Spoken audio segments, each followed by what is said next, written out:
Ayun mga mister, oh, ito na yung karne niya. Oh. Ayun oh. Linis na yan, nilamas ko sa asin para matanggal yung laway. At atin namang hahatiin sa gitna, gagayatin natin. Mga mister, oh, sinangkotsa na natin. Yan, ang sarap nito eh. Lagyan natin ng gata mga mister.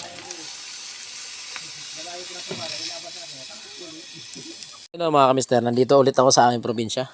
Ito, kilala nyo ba ito kung anong exotic po dito sa amin, sa probinsya? Oh. Iyon oh, talagang meron nang kinuha talaga ang aking kapatid. Ayan oh. 40 days ng tatay ko kaya kami umuwi ulit din eh. Napakasarap nito. Ito ang specialty ko dito sa probinsya. Langis na yung pumalit.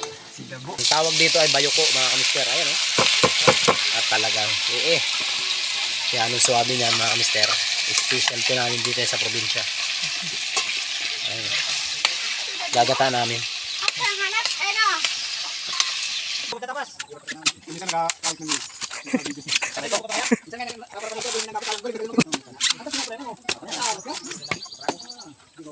No, mister, talagang kumulo na siya. Yun oh, labasan ng laway. Grabe. Labas ng dila.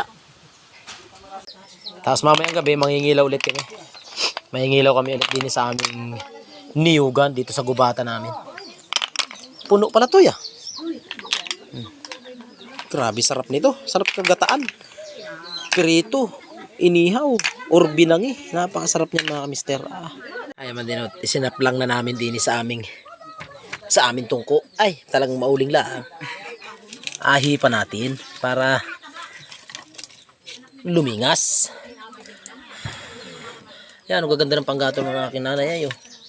Bugos.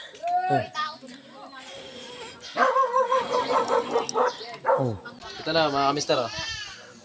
Bali tatanggalin natin sa shell. Ano lambot na niya. Ayan, oh. Ay, nahulog pa. Nahulog. Yan.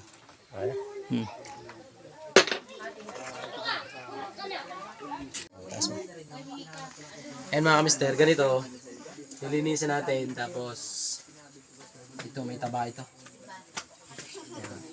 Ito yung taba nyo. Ayan. Oh. Hindi ko bukod to. Kinakain din to.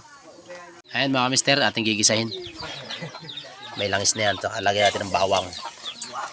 Gigisahin natin tapos gagataan na.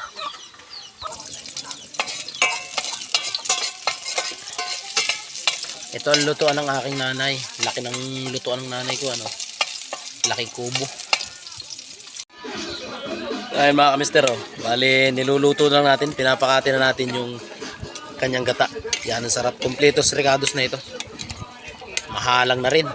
Ayan oh, napakasarap nito.